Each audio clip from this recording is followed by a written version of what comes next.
welcome back. And two interesting comment in the chat there about this kind of intriguing group settings where some participant may want to become very clear about what they're meant to be doing and how it should be, and the importance of relational aspects around that. And I think that's a really important point as well, is that if we made things too open, then people can feel overwhelmed by choice. Even in some ways, even the openness of saying, so should we pay attention to our feet right now? And maybe choose your left foot or your right foot. And just the very notion of which should I choose? Is one better than the other? For some people, might actually mean the whole practice is spent wondering whether left or right is the one to start with. And yet, the other side of that is if we say start with your left foot just because it takes away that choice, then we're taking away the opportunity to be noticing of that decision to choose or not. So I might, when people are starting off, invite people to choose which kind of foot, and maybe you want to focus first in on your left foot or your right foot, maybe both, maybe something else. And if you're noticing it's kind of hard to choose, maybe just noticing that kind of mental process of wondering how to choose. And then maybe just going for your left foot if there's one to go for. So you're kind of opening up possibilities, but also allowing that to be closed off. And throwing in lots of perhaps maybes, I don't know whethers, those kind of words, again, really give people hopefully some sense that, yeah, well, this is a possibility, but I'm not saying this is what should be done.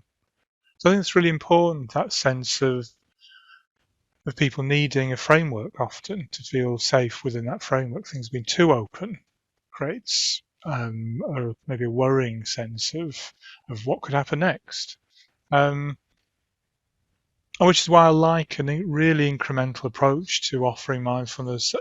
A particular thing I like doing at the start of a group, if it's possible, is to ask people to maybe give their name and one thing that they can notice, something they can see, something they can hear, maybe something they're feeling in contact with, like with their feet or their hands. Just name and one thing, and then for me to start that off.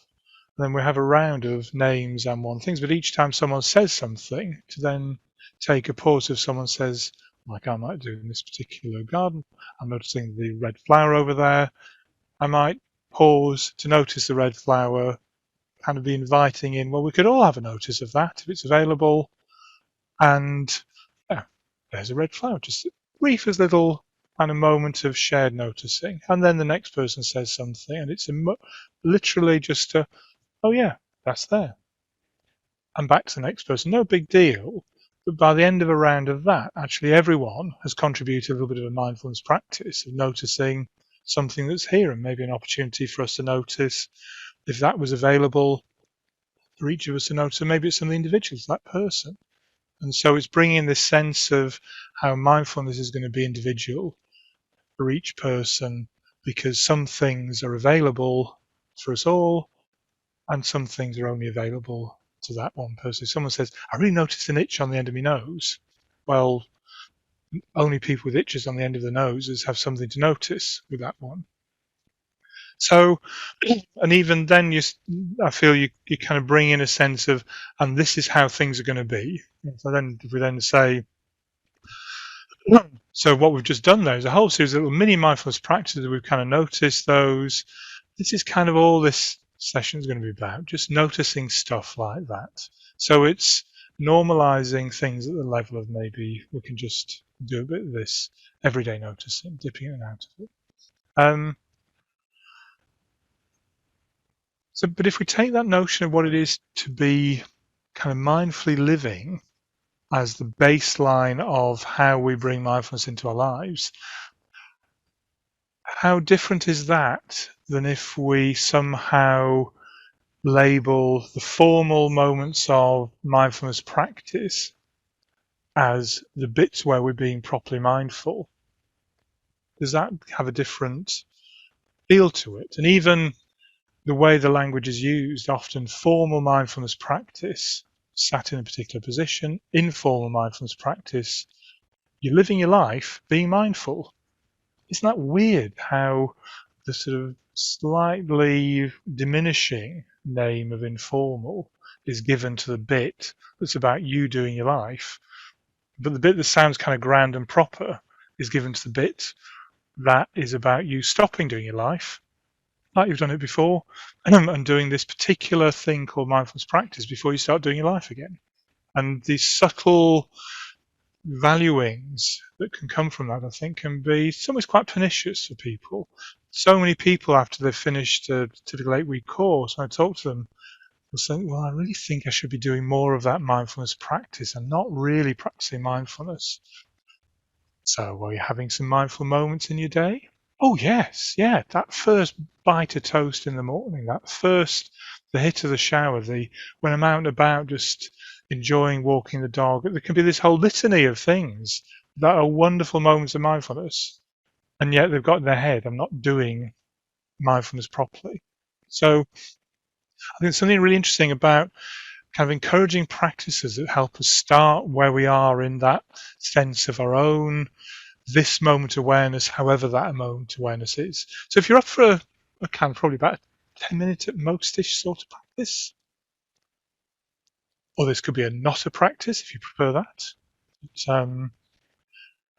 But what I'd invite you to do is see if you can just, before, or if you have catch yourself going into any kind of patterns of movement, can you just allow your body just some time just to kind of get into maybe, I don't know, a familiar use position of how you are in the position you're in. So if you're in a chair, if you're just kind of casually in that chair, what might that position be like?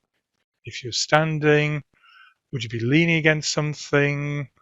I don't know, hands in pockets, hands kind of clasped somewhere, holding on to something, slumped against a wall, who knows? If you're lying down, like just a familiar way of lying down. So you're kind of allowing your body just to ease into a kind of casual position, a sort of a just this is how I am generally in this kind of position in my life kind of position. Obviously very hard to do this in a unintentional ways, we just sort of fall into that normally. But maybe there's some familiar ways of just exploring that. Or maybe if you notice your body kind of lets go out of a more held position, you just allow it to be in that less held position for a bit. And maybe your body just, is a body that's learned to be in a very poised, balanced position. That's just what's here, but kind of seeing what's around. An invitation, if this feels okay to do, please do another practice if focusing in on maybe the contact points of the body don't feel the right place to be having your awareness. So sound, sights, any other form of practice, something you might be holding. But it feels okay to do it, to bring your awareness into maybe the places you can feel your body in contact with what's supporting you.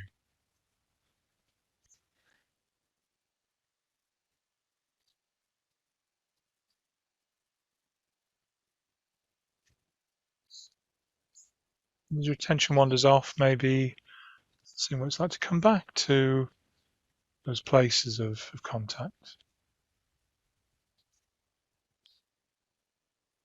Could be maybe your feet, sitting bones, back, hands, who knows.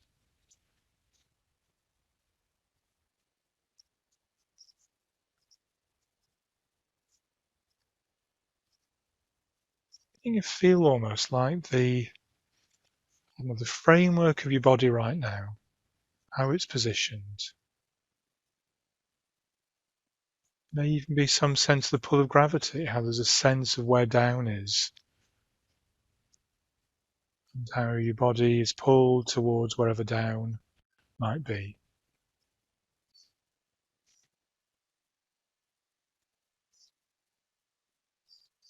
You're noticing if your body's wanting to move in some way, and maybe just lingering with that feeling of wanting to move.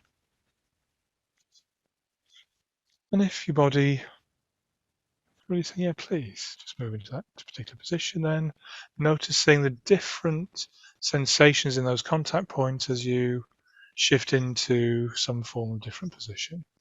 Just a light, minor movement or a bigger one.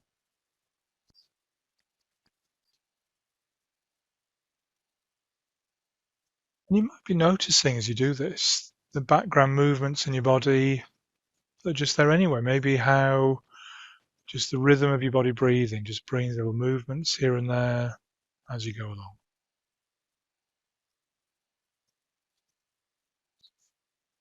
Be that there's all kinds of fidgets going on.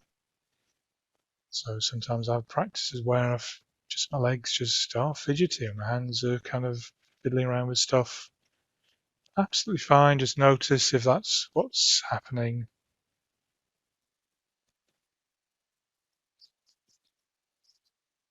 And just noticing the movements that are here that come with that.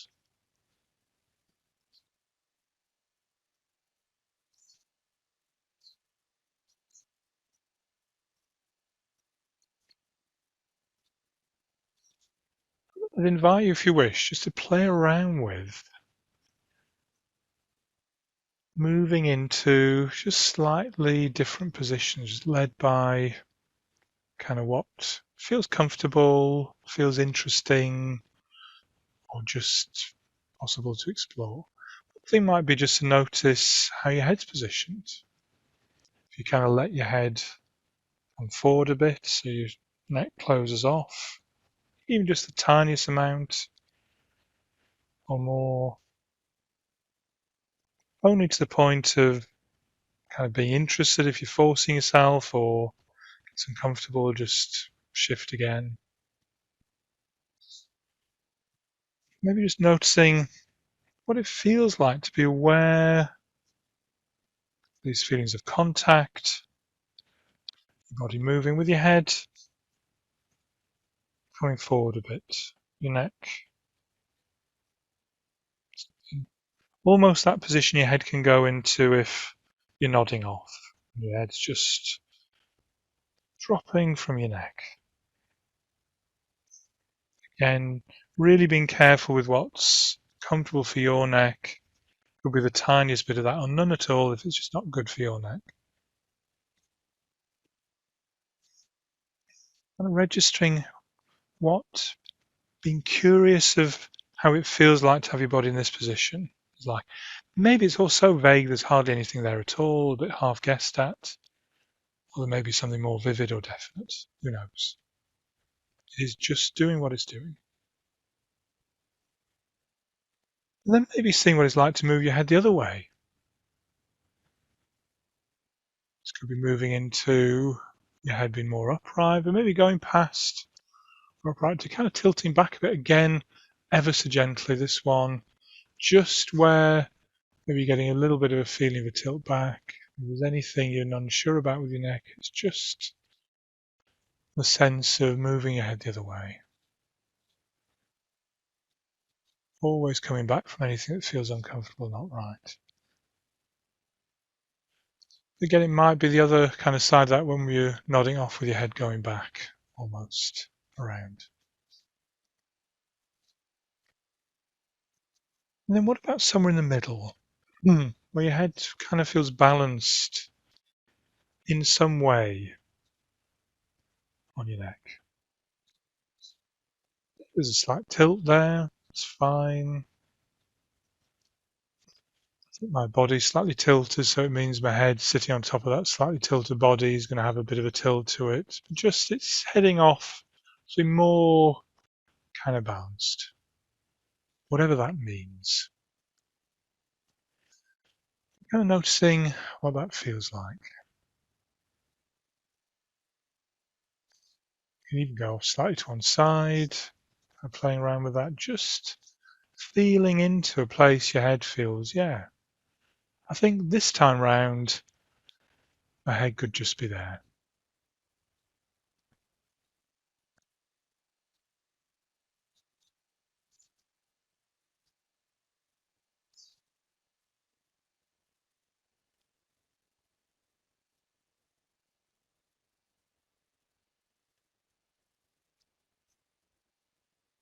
And just coming, your attention wanders off, just coming back, maybe just to the feeling. If it's comfortable to do so, what's it like to have your awareness in that sense of your head bouncing somehow on your neck and shoulders?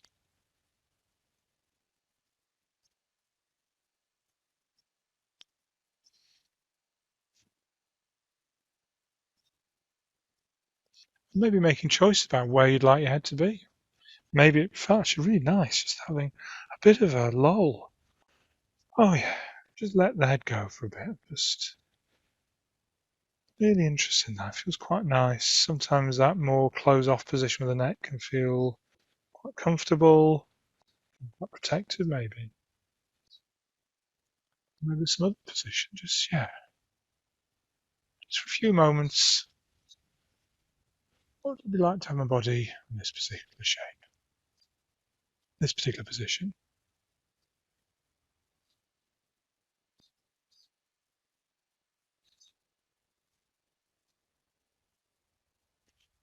Maybe there's noticing how the way you feel your breath moving the body changes a bit. Again, just being interested in that, the different positions.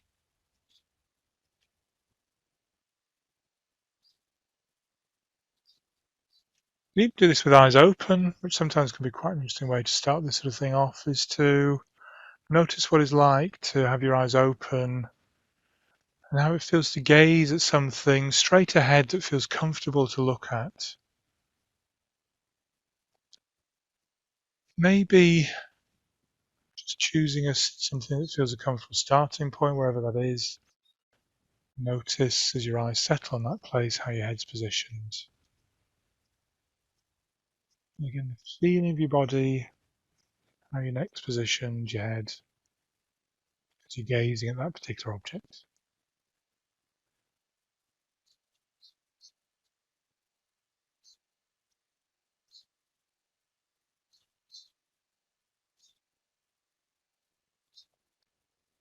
Maybe if you change to something closer to, something on the floor, something nearby in your lap.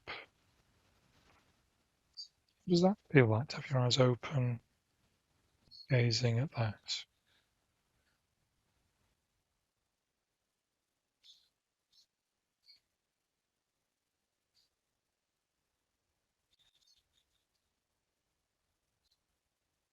So registering the feel of what's there, getting maybe very vague, half guessed at. Maybe change another position. I quite like imagining like I'm sat, I don't know, on a deck chair somewhere or a bench somewhere, just kind of gazing off into a far horizon. So I'm just kind of looking a little bit up as if just above a far horizon. If there's any distant places to be looking out a window, as if there was gentle sun just falling on, if that's a comfortable kind of image.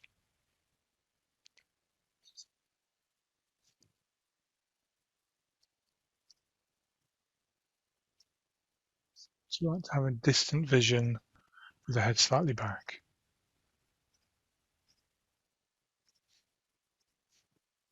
And again, making choices about just what feels a nice way to have your head as you're looking at stuff.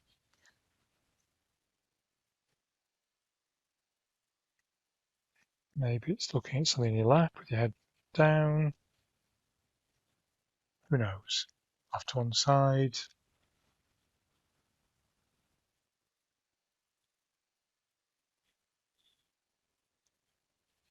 The invitation through all of this has just been noticing the different ways our kind of intention to have our body in a certain way, how our body may respond to that with a sense of, yeah, liking that, not so much, Could you do a bit of this, a bit of less of that? Who knows? Maybe it's all very vague and it just at times very little sense of connection. Just kind of noticing what's around.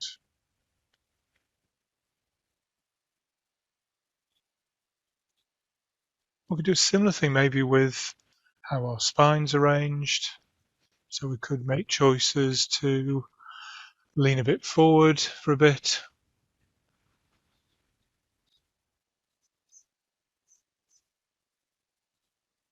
Feel like to have a kind of forward leaning position. Just connecting into that for a bit. Don't change your breathing. You have your arms crossed and folded, or who knows, just playing around with what's ways of arranging a position there. And then what about leaning back a bit if that feels comfortable?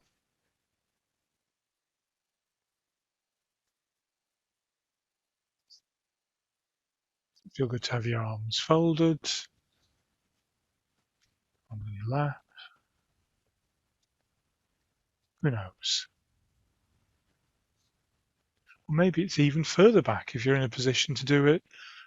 So you might just have, I don't know, a real kind of mindful slouch, if that's the right word. Just need a bit more neck support for comfort for me, but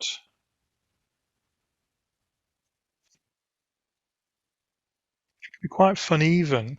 Kind of what would be a position where you're just as kind of, I don't know, as slumped or as slouched or as kind of, I don't know, the kind of position if you, I don't know, a parent or in that a teacher, they'd say, "What are you doing in that position? Sit up straight." Well, could you get into the most kind of slouch position possible and just kind of notice the feeling of being in that particular position? If that's something that's of interest, feels right to do, who knows? And then maybe finishing off, just choosing, yes, you can just follow your body into what kind of your body would like to be doing. Is there any sense of hints from your body in this position, which is a comfortable way of arranging yourself?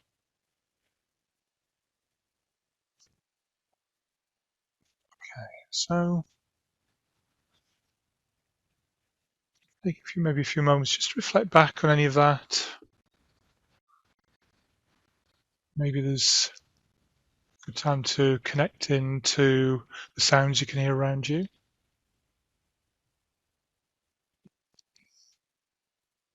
Maybe picking out a particular sound if you find your attention wanders off, coming back to just that particular sound.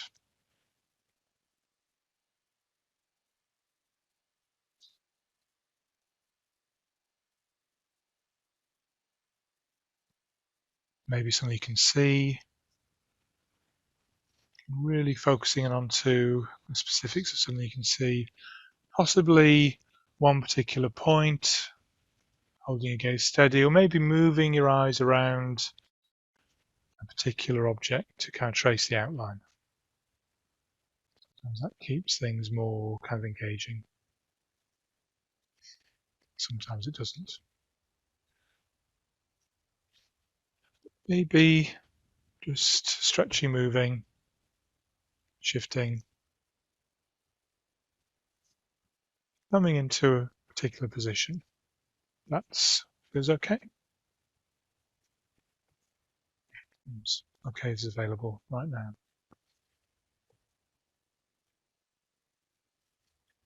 Doing that practice really reminds me of teaching a module on mindfulness into a mixed group at university where there's a group of people who were there as kind of post-qualifying practitioners and a group who were there because it was the least worst module to do, and which kind of not exactly wholeheartedly present. And there's this lad, this young lad there, probably about 18, so just school leaver, who just was spent the entire every session just arms folded, legs crossed, slumped in his chair, gazing off at a spot,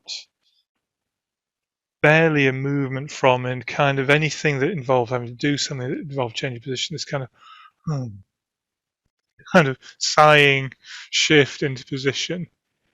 And what was really interesting is that about 9 weeks into this 10-week module, he asked to speak to me at the end, and he said that he's been finding the module really helpful because he's been living with chronic anxiety for years, and he's beginning to see how he can steady his mind through focusing in on some of the stuff we've been doing.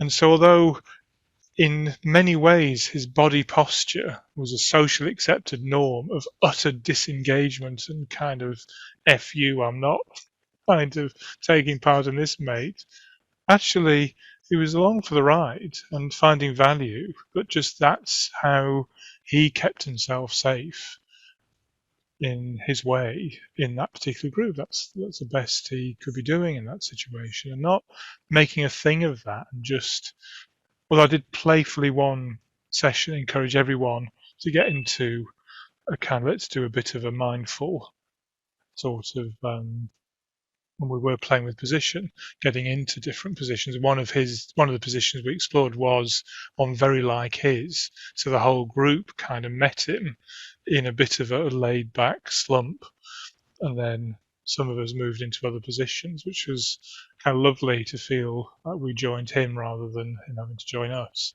But yeah, that sense of how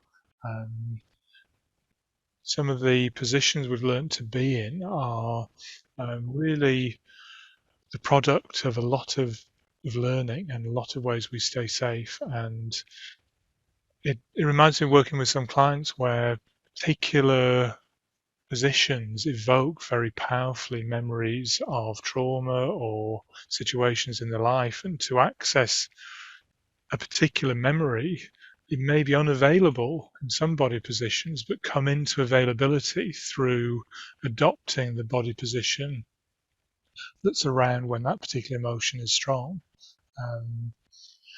So the point of that previous practice was, which I wouldn't do something as long as that, kind of exploring that. I'd probably dip in and out of bits of something of that in one where I was a kind of a newer group exploring this.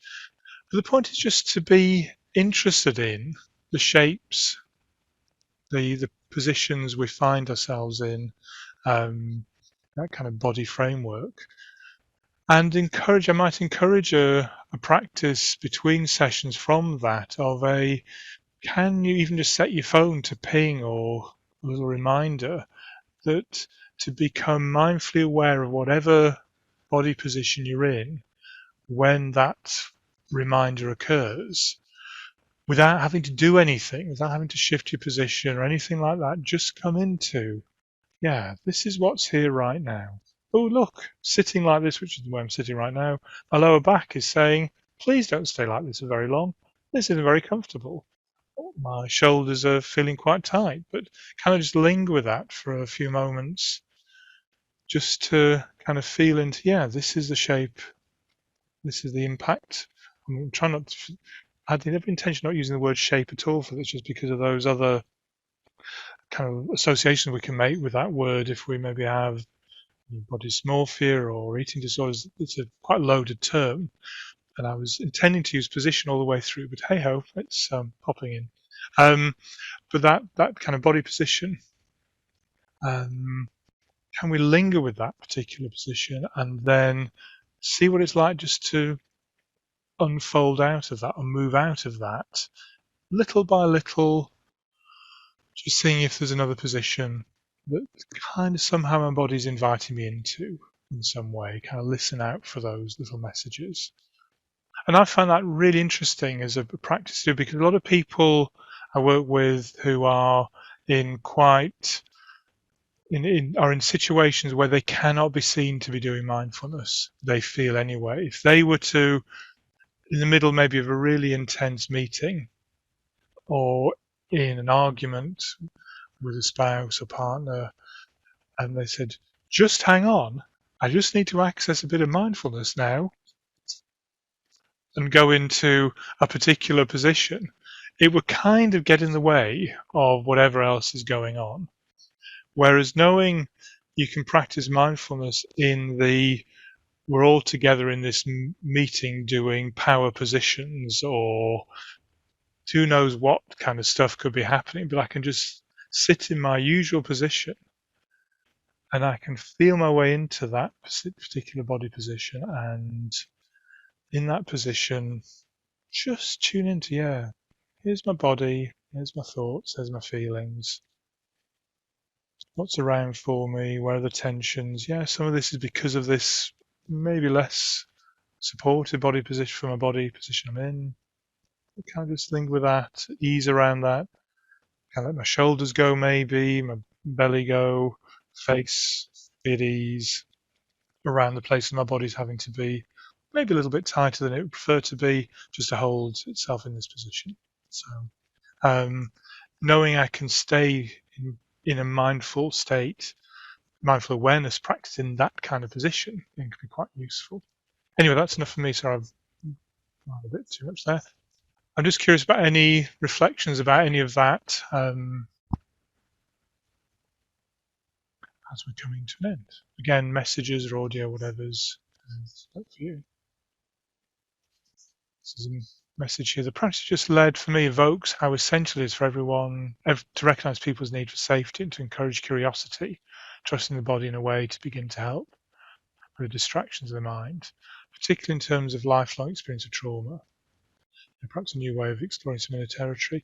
I think it's a really good point. I think I wouldn't be jumping into that early. I'd want to know that people had anchors for their attention away from body-based experience, so that if they met something a bit too intense, they knew how to steady themselves and maybe unhook from that, maybe then flagging that as something up to be gently exploring in future times. And that's where I think the concept of really vivid anchor is helpful, where we can have something that is so intense, but intense in a welcome way, that we can find a way out of places that might normally kind of spiral our attention in and we can struggle to come out of. I really like cold, heat. You could have particular sounds, really kind of interesting visual objects. Something to hold is often really good, so that people can come into what they can be attentive of. So that sense of a vivid anchor that that helps people come out of that, or the invitation to change position. So often, if we're in one position and it feels too much, then knowing you can stand up, lie down, shift, just that change of position will often break that kind of spiral of getting hooked into a particular spiral of thought or feeling.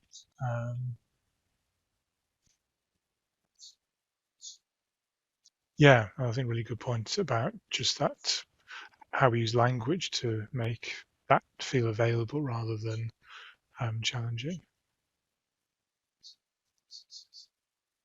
Anything else around that anyone wants to come in audio-wise? Hi, Lizzie. Good evening. Hi, good to see you. I particularly appreciated the invitation to notice contact points with the body at the beginning.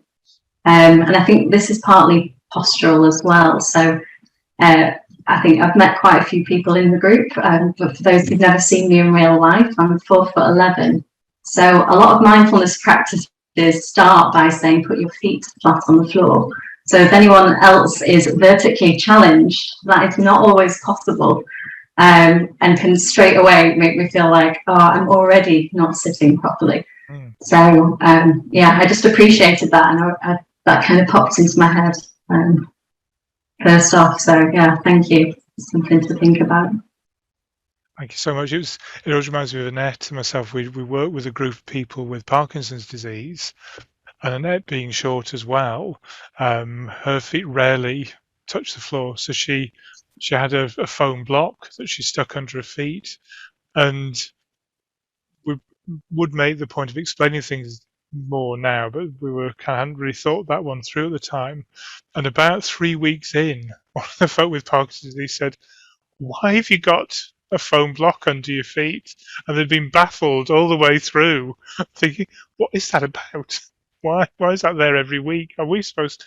And she said, "It's just 'cause my legs are short. I like to feel contact." But yeah, that's I think really important to say, and the assumption that everyone wants to have their feet flat on the floor and that is a steadying position.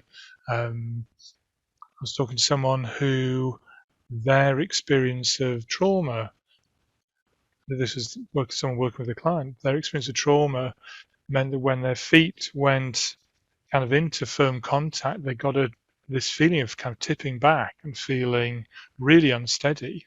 And so for them, that was not a steadying position.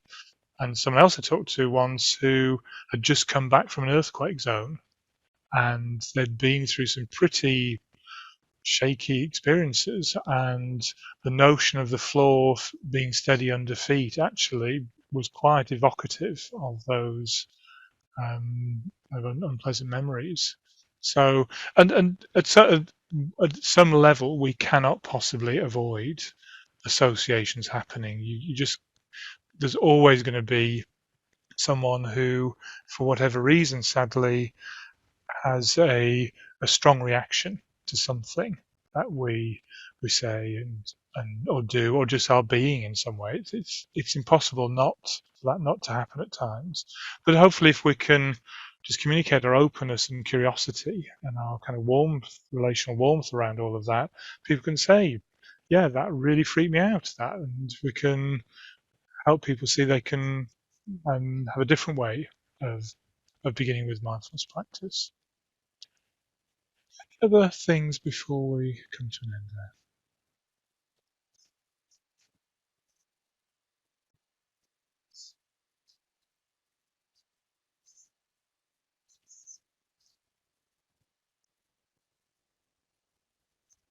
Okie dokie. So thanks so much. Um, that really, I'm now actually experienced my first, for many years, experience of. Oh, hi, Louise. You trying to come in there? Yeah, sorry, I've sent it just to one person rather than Ah, the group. ah, I was just asking, sorry to interrupt, is there a difference? So you're talking about formal and informal meditation practices. Does the research show any difference with changes to the brain, whether it's formal or informal? Because there's lots of research, isn't there, about yeah. meditating monks that are sat for hours and how the brain changes. Mm, Yeah. yeah, I think really interesting question. I think we have to be really careful about any of these brain-related changes that to actually pick up a brain-related change. And remember, any of these brain scan studies, they're average studies of many, many people. So we're never seeing one person's brain change, and we're seeing a computer-generated, statistically generated version of what brains are like, made to look like something we can interpret as a brain. And so, and you need to have quite big changes to show that. It's at least a millimeter or more of significant change is the smallest amount that could be picked up. So it's all a bit hazy. So you need something very, very definite to have happened in order to pick up a change in people's brains, to actually show that difference. So for instance, if you can get a bunch of people who've never practiced mindfulness before, but then have quite an intense course of mindfulness and they practice a lot in a quite specific way, then that has more chance of showing a specific brain related change because everyone was doing the same kind of stuff and it was quite different to stuff they were doing before. There's a nice study in Manchester actually around people with phantom limb pain, showing how the kind of patterns of emotional reactivity changed after about an 8-week mindfulness course from not having practiced before.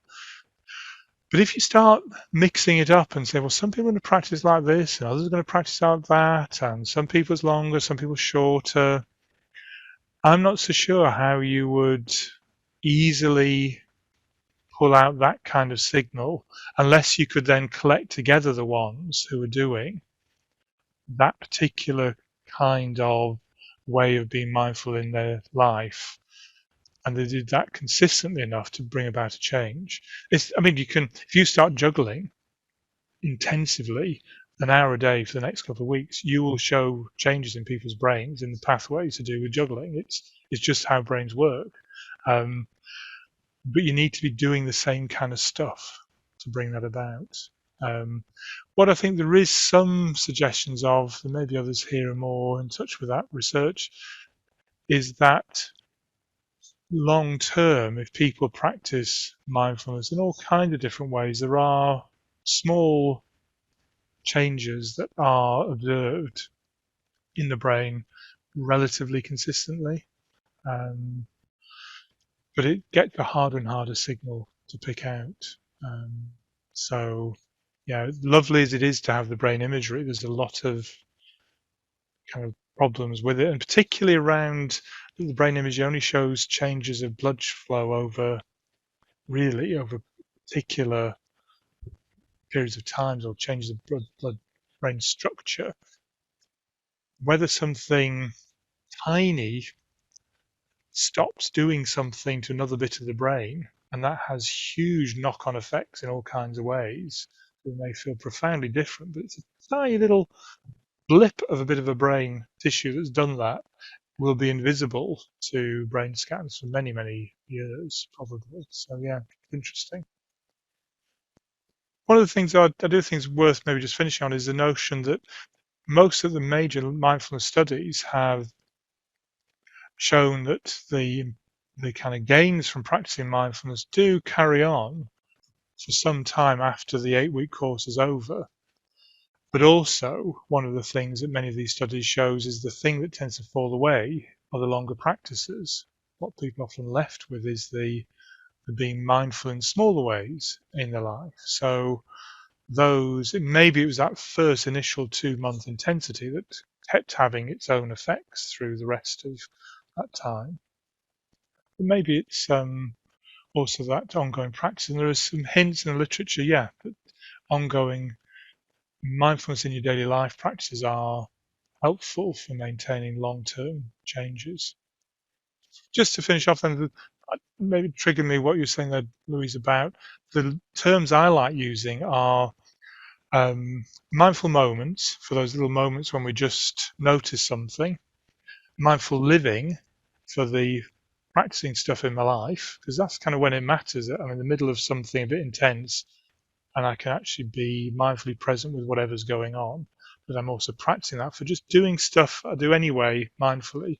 And then the bit that is what's often seen as the formal practice, I call time out practice, because it's kind of saying what it is. We're taking time out of the stuff we're normally doing.